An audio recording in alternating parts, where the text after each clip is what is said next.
TF2 has many interesting mechanics if used can heavily award you for doing them perfectly and make you a deadly killing machine if you don't die. One such example is rocket jumping. By shooting rockets at your feet as a soldier or any class that uses explosives, you can boost yourself in the air. This makes soldier, a pretty slow class, more mobile and far more deadlier. This is where cannon jumping comes in. The Demo Man has a primary grenade launcher called the loose cannon. Although by many it's considered the worst primary weapon for demo, it has a rocket jump sort of feature that can be totally insane if used and done right.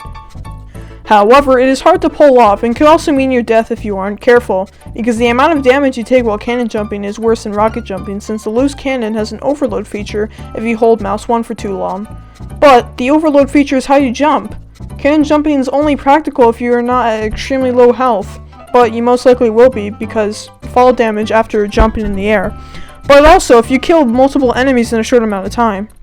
But assuming you already did a pretty far jump from your original position and using 2 cannons in the air to propel yourself, you most likely already have used 2 cannons, only having 2 left for you to spam. Even though the downsides of the weapon clearly have the odds stacked against you of surviving, cannon jumping is super fun once either learned or mastered. I consider myself advanced with cannon jumping since I know how to rocket jump as soldier already, and it's pretty much the same with the exception of it taking longer to overload. Let's talk about the stats of the weapon first. The loose cannon has a 20% projectile speed increase compared to other launchers.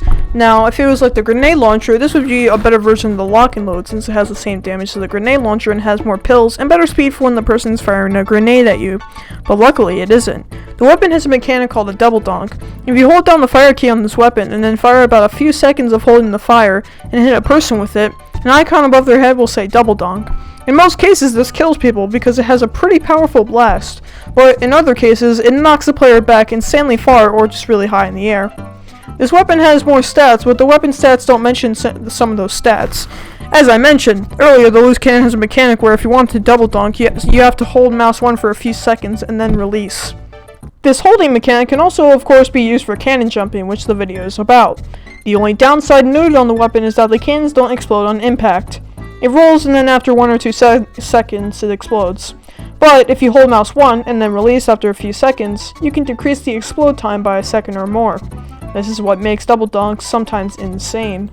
Alright, enough about the weapon stats. You are either here to watch this video because it might be good or because you want to know how to cannon jump and how the mechanics work.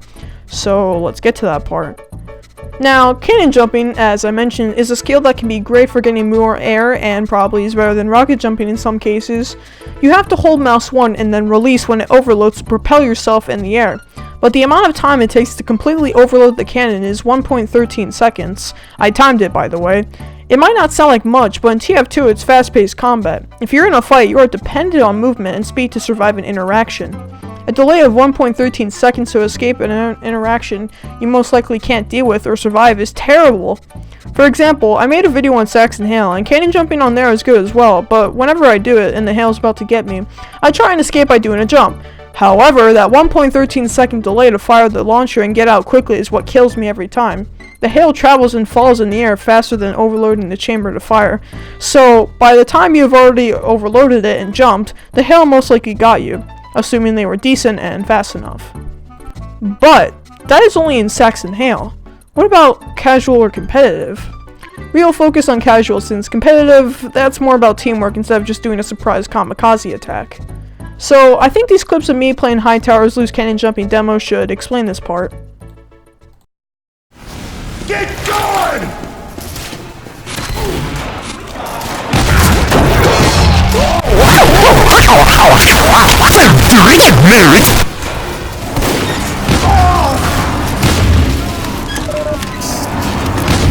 I consider myself advanced with cannon jump.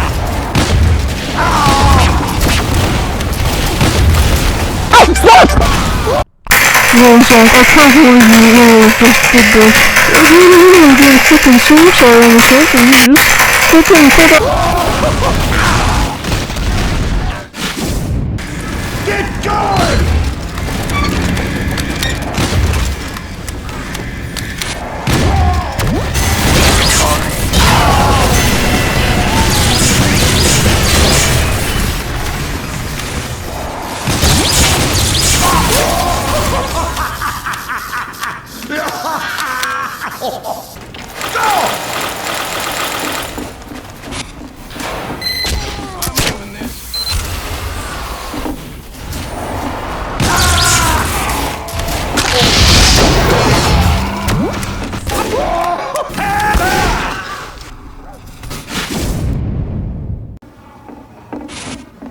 We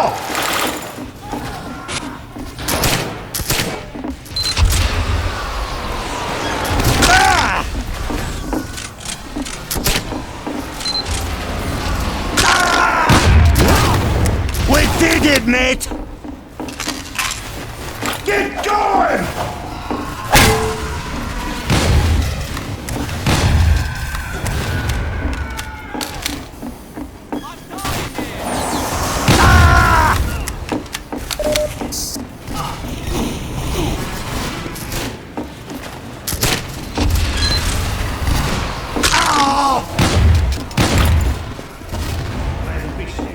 Hey!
Alright, I know I didn't even cannon jump most of the time in the clips, but you know, whatever, it still matters. The weapon is still terrible, but great for cannon jumping. Alright, I know that was long, but it shows both how good and terrible cannon jumping is. Now, if you want to learn how to cannon jump and learn how to escape and survive after spamming a bunch of people, that's very hard and unlikely. As I mentioned before, the amount of damage you take while overloading in the air to propel yourself is huge. And by the time you even land to kill people, you're probably at less than 100 health. Escaping as a cannon jumping demo is only possible if there are health kits or packs, or, you know, healing sources nearby to aid your escape. Or you kill enough people that none can impose and kill you. I don't know why I said none, whatever. But nonetheless, cannon jumping is really fun to practice and master. So, how do you do it? If you came here to learn, keep watching. If you just liked the video, I don't know. Like it and subscribe, I guess. Alright, cannon jumping is a really simple but hard to master skill. Mainly because each move won't always be perfect because you might panic trying to escape from that pyro going mad on his mouse.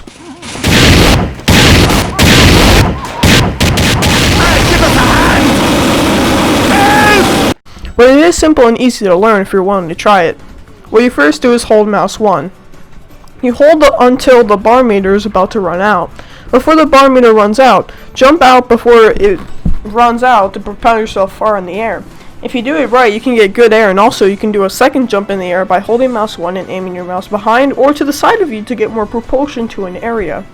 This is good for taking down snipers, as snipers pose a huge risk for your team, and you can make the sniper either quit or change class. And that's it. Cannon jumping is a skill I want to use to give myself an advantage, and I want to also give light on how fun it can be if you get good at it. The downsides sure make the weapon bad, but it's most likely worth it to spam the enemy spawn or terrorize the snipers.